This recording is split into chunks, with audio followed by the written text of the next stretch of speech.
Olen nüüd Sääre täiesti tipus ja uskumatu, aga meie seltskond liigub juba meile vastu. Ma ei tea, mis vägi ajas suure siimu siia taha Sääre tippu välja jala. Vaadake, siit on tegelikult üksjagu minna. Autod on kuskil sealt taamal eemal. Aga isegi suur siim, ma ei tea, kas Pokemonide otsingul või millel ta sattus siia Sääre tippu. Siim räägid võib-olla ise annad aru, kuidas Pokemonid ajasid su siia. Sinu ka ju. Mind ajas lihtsalt uudisimu, et kas tõesti mul üle oma silmaga need Pokemon näha, mida te kõik siin taga ajavad. Meil on üks Pokemon on seal otsas, vaata. Seal on üks vees, on meil üks Pokemon. Vaata, hops. Aga vappa, no seda, et see nii palju jala üldse suurt käis, nendest ma vendasin oma silmaga. Aga see on kõik Pokemonide pärast. On. Aitäh. Nii, aga teeme ühe pildi.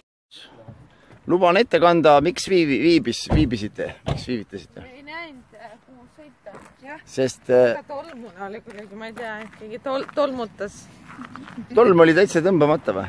Huvitav, kas nad ei ole Euroniksist mingid tolmuimejad ostnud või millest see asi oli? Tolm oli jumala lahti. See auto, nagu sa näed, siin on igal pool. Siin oli jõhkut tolmuna tagant.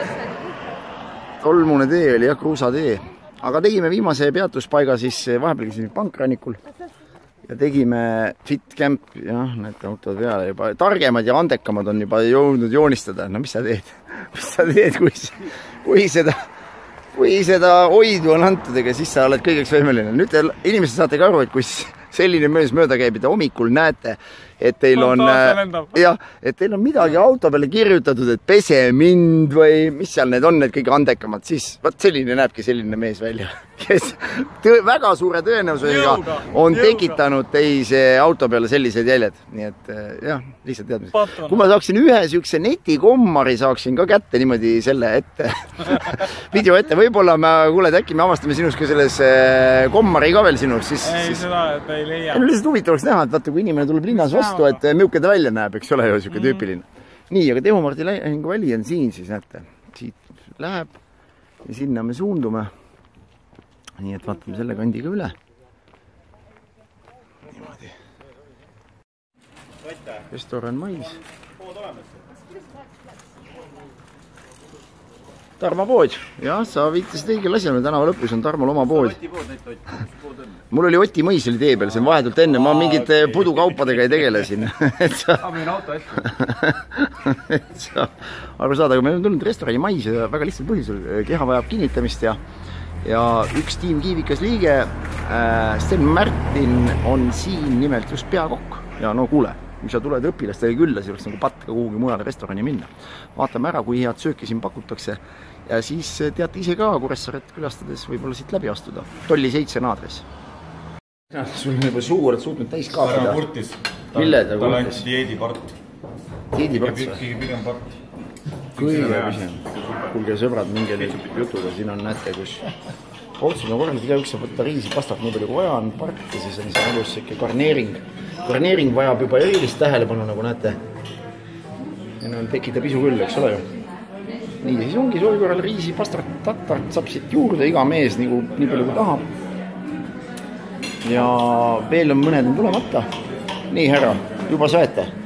Kas see energia kulub kõik teil autode peale näpuga sodimiseks ära peale seda, kui te selle sisse sööte? Ei kommentaari. Legendaarsed sõnad. Head isu, noored. Reklaami on vaja teha ju. Kes oleme ära söönud, sünnipäeva laps härra Saks on meil seal nurgas, ootab kõik juba siin kõrval lauda, ootab, kuna Saks tellib lauda saksa kombel koogid, mida veel ei ole. No loodame, et pool päeva on eest tal seda võimalust teha, ma loodan, et ta seda teeb. No kuidas maitses? Ma vaatan, taldrikud olete kõik tühjaks tõmmanud siin, nii et hakkame siit äärest pihta. Väga suurepärane. Suurepärane. Ja mis selle toidu suurepäraseks tegi? Mulle meeldis eriti see kõrvitsapüree. Kõrvitsapüree. Oli hästi kreemine, siidine. Aha, nii. Teile tahate te midagi lisada, noored sõbrad? Sina küll lihatükist loobusid, ma täname siin 3 mehega, kes said selle endale, said ära jagatud. Aitäh sulle, Mari, selle eest, selle kingituse eest, tõesti. Ma loodan, et see oli härra Saksale ka väikene sünnipäeva kink, mida siis me vinnalikult siin jagasime. Carlos, kuidas sinule tundus toit? Ega midagi paha pole öelda. Väga hea. No super. Härra Saks, tahad sa lisada midagi? Oleks see siukene roog, mida sünnipäeva laual võiks ka pakkuda külalistele? no kui tulevad sellised jõmmid sulle kohale, nagu seal otsas istuvad, siis vist ega siis tikuvõileibadega vist neid ära ei toida küll või? Okei, no tore. Nii, aga siin sõbrad said mul söönuks, jah. Ilusti taldrikud on tühjad, isegi toitu ei alles, meil on laua peal veel toitu. Väga hästi, sinu kõtse ka täis. Super. No tore, mina ise jäin ka rahule, nii et selles osas ongi, soovitan kõigil tulla siis restaurant Mais ja Tolli 7 on aadress, nii et väga head söögid ja Sten tõesti hoolitses ja kõhu täis.